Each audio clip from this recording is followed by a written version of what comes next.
Again, it's an honor to spend this time with you today. We are gathering here at all hours of the day for each one of us. For me, it is bright and early in the morning, just after 7 a.m. My disclosures, very briefly. And today I'll be focusing on the psychosocial aspects of diabetes and patient-centered care, recommendations for screening psychosocial outcomes, and identifying ways that each one of us can promote an individual's optimal coping with the daily demands of diabetes. We know that diabetes impacts too many people, all ages, all walks of life, as Dr. Weinstock focused on our aging population. We certainly know that within pediatrics, the numbers continue to rise for both type 1 and type 2 diabetes, particularly for our communities of color. And we also see during the pandemic that there has been reports of increased DKA at diagnosis for type 2 diabetes in children. And more recently, there was a report for the same in children with type 1 diabetes. So we know that diabetes can be complicated. And if you don't have diabetes, I wonder, have you ever tried calculating carbohydrates and the amount of insulin you would need for all meals and snacks for a day or for a week? Diabetes can be a daunting collection of tasks, and this is one of my favorite images of the mental work that goes into simply eating food or having a beverage for a person with diabetes. When meeting with a patient, it is important to understand what their biggest challenge, worry, or fear is. But it is equally important to understand what your biggest challenge, worry, or fear is. As healthcare providers, we all deeply care for the people that we provide care with. And we also care about health outcomes. And in our efforts to provide the best care, our challenges, our worries, and our fears can impact the way that we interact with people in our offices or during our health appointments. There is a bidirectional relationship between psychosocial factors and diabetes. There is a lot of literature that looks into this more closely. It looks into numerous psychosocial factors and their bidirectional relationship with diabetes. Some of the more common psychosocial issues that can impact an individual's health management include, for example, difficulty emotionally adjusting to the daily demands of diabetes. Some people experience mood symptoms and trauma directly related with their diabetes experience or diabetes management, their experience of having been in a hospital at diagnosis or for an episode of DKA. We also know that individuals who have experienced mood symptoms or traumas independent of diabetes can impact their overall mental health and behavioral health, which can then have an impact on diabetes management behaviors. Additional factors that can impact health management include health beliefs. There was a comment that was made earlier today about the belief of overweight or obesity as a cause for diabetes. There are also beliefs around the effectiveness of treatments, where as a healthcare provider, you may be recommending the best possible treatment for a person who in turn may have heard from someone that they deeply trust or who may themselves believe for a variety of reasons that the treatment you are prescribing is not going to be helpful for them. Either it's not going to work or that it may actually be dangerous for them or for their child. Limited support is another challenge, and we have heard a lot more about this during these past several months. Limited financial resources that we discussed. We unfortunately have financial limitations all over the world. We know that in the US, there have been reports of up to 1 in 4 people with diabetes rationing their insulin. There are learning challenges. When we think about the math that goes into calculating insulin doses, for example, and we think of individuals who may have a difficult time thinking about numbers and managing numbers to correctly calculate this information, that can be a problem. When we think about individuals who either have vision limitations or who have visual spatial limitations, we can see how that can be challenging in the use of some of the diabetes technology that is available. Physical challenges can also come into play. So again, navigating, maneuvering, manipulating diabetes technologies can be challenging for individuals who have physical challenges.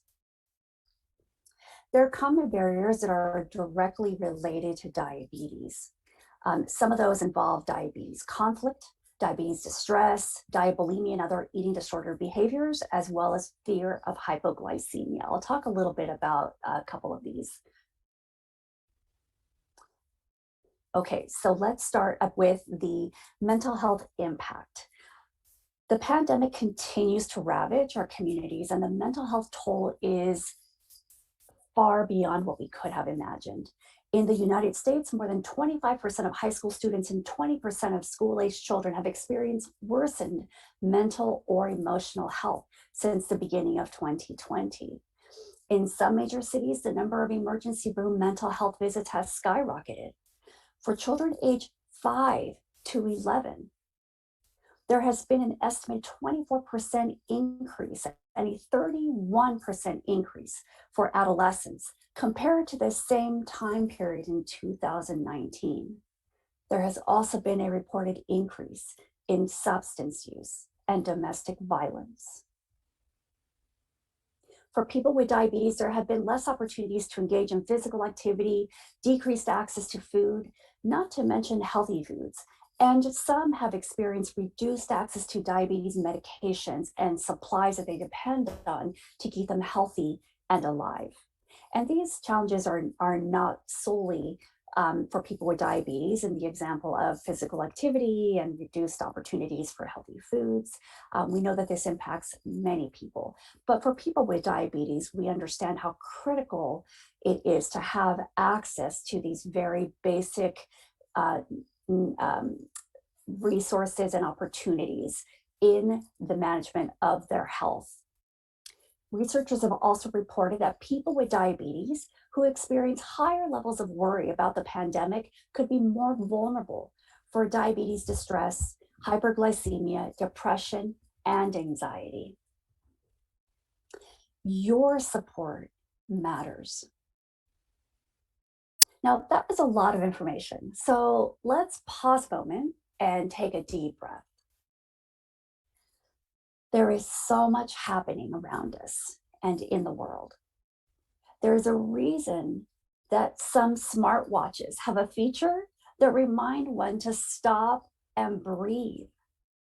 I realize now where I used to think it was silly that a smartwatch would remind us to take a deep breath, but this is important. And we shouldn't need a smartwatch to remind us to stop and take a deep breath.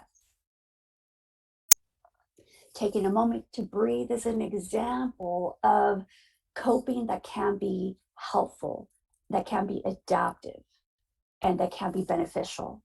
It can calm the mind and ground us. Adaptive coping strategies are associated, in fact, with better self-care, better metabolic management, and psychosocial well-being. There are several ways that you as a care provider can promote improved diabetes management. For example, discussing treatment options in a way that the person you are speaking with will understand. All too often, we rely on the language that we use as healthcare providers, and we sometimes lose sight of the fact that the people that we are talking with do not speak this language. And so we must have some flexibility and some creativity in the way that we talk about treatment options, in the way that we define what diabetes is for the individual in front of us. Encouraging collaborative problem solving is very important as well, and helping establish realistic goals.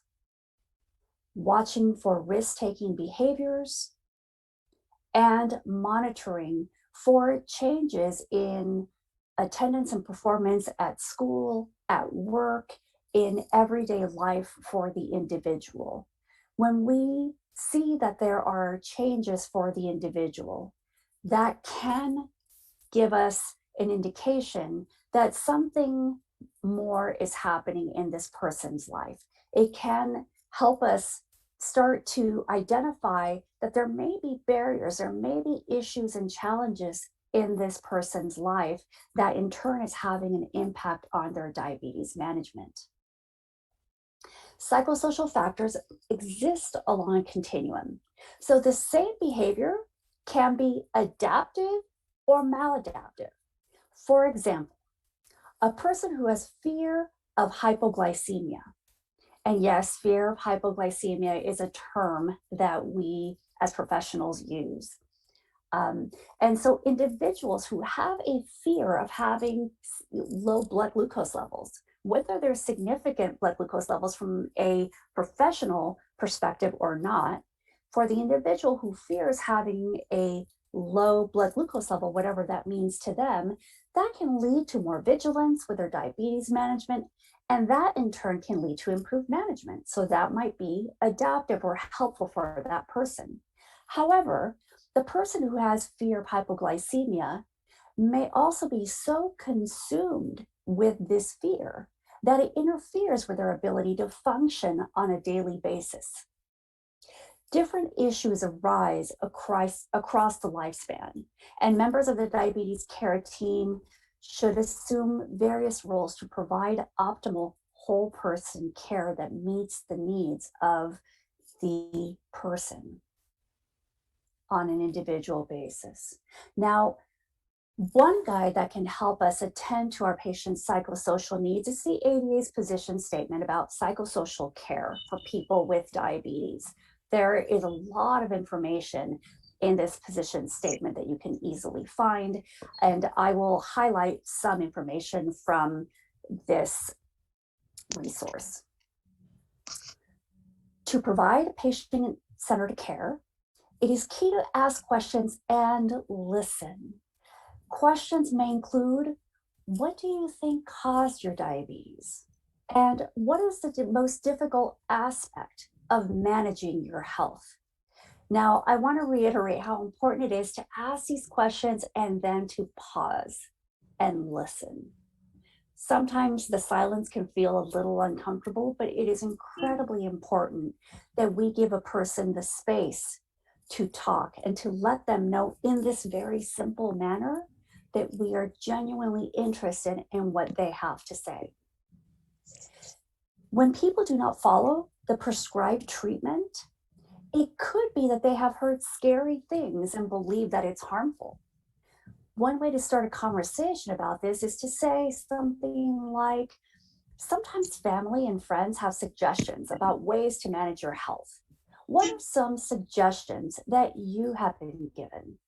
In this way, you are posing a question while at the same time validating and acknowledging that the person has other very important people in their life, and that the things that they are told or the things that they are recommended by these people that are close to them and that they trust can have a very significant impact on the behaviors that they will then engage in or not engage in.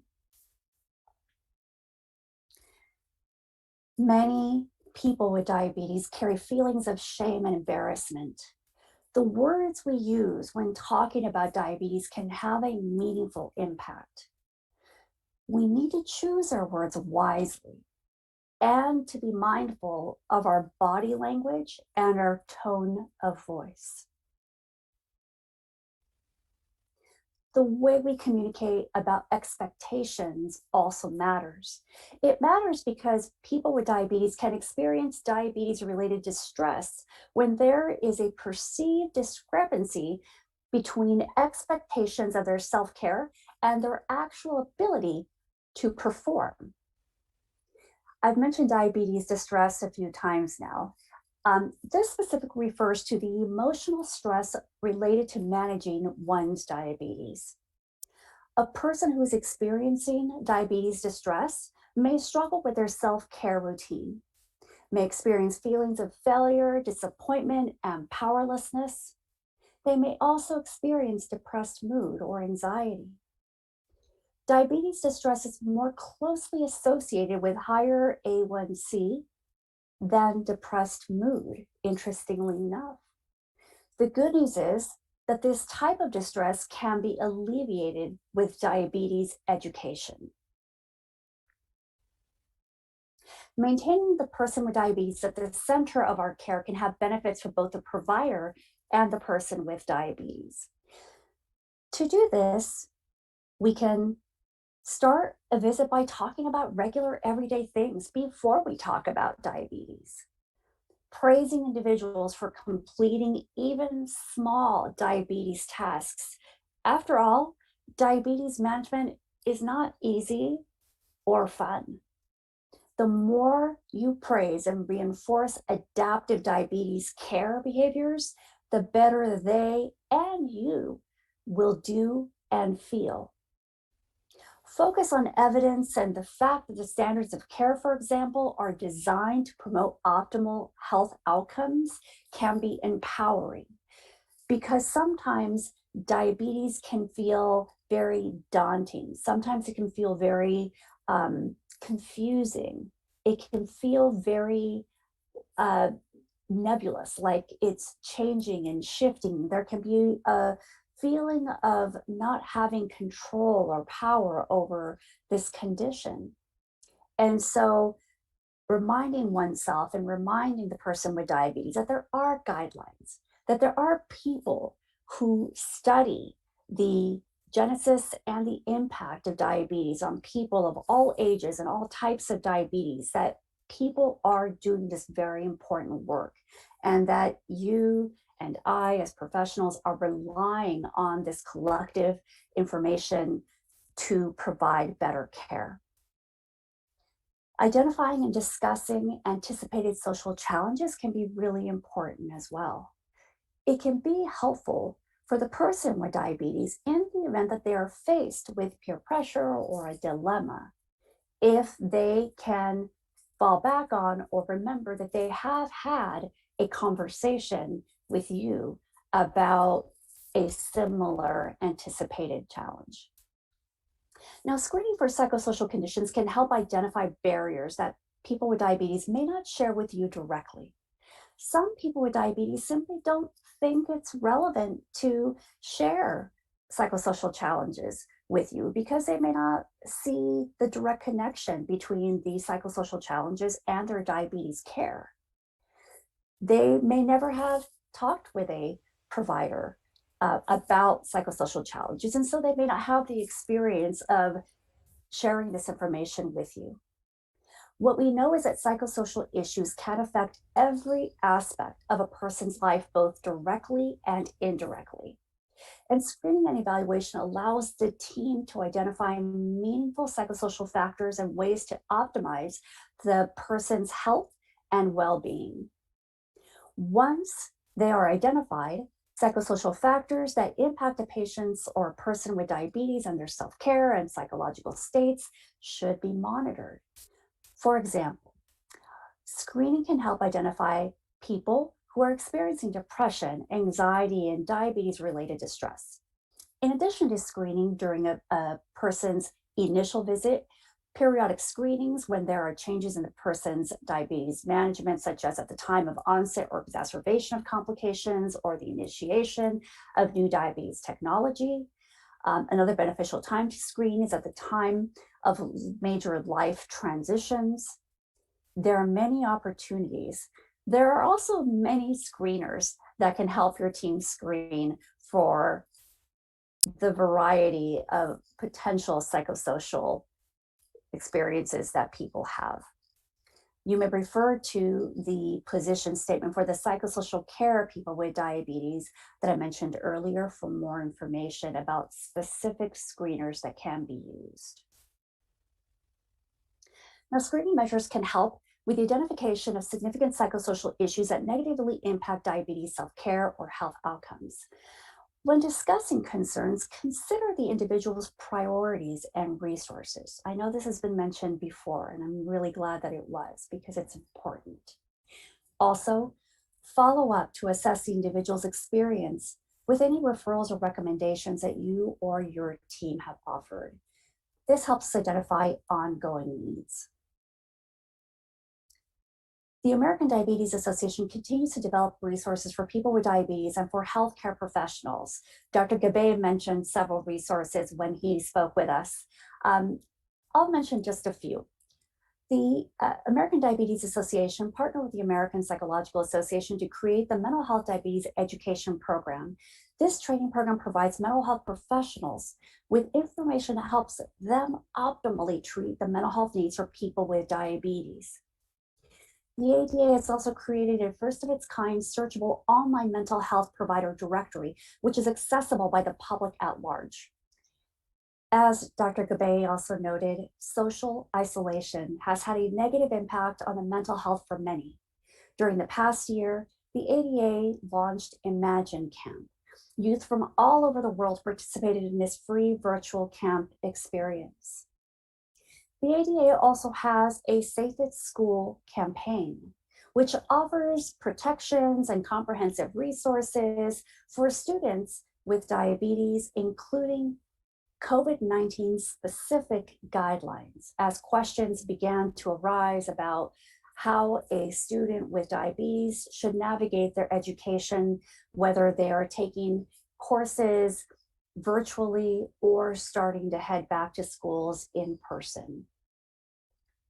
The ADA has also launched a platform called Health Equity Now to ensure that diabetes research better accounts for risks facing our diverse diabetes communities, to overcome socioeconomic barriers that raise risks for people by increasing access to quality care, and to offer more culturally relevant guidance and access to healthy foods. There is an intersection between mental health and diabetes. Diabetes is a complex disease, and mental health issues can impact diabetes self-care and health outcomes. Each person's mental health must be considered as part of their comprehensive diabetes care or whole person care. Person-centered communication, screening measures, and follow-up can also identify meaningful psychosocial factors to inform treatment planning, which in turn can lead to improved health. Collaboration and the use of existing guidelines are also key. Last, but certainly not least, to every healthcare provider, please take care of you so that you can better care for those around you. Thank you so much for your time and the opportunity to share just a little bit of information around the psychosocial considerations and care for people with diabetes. I would be happy to entertain any questions or comments that you may have.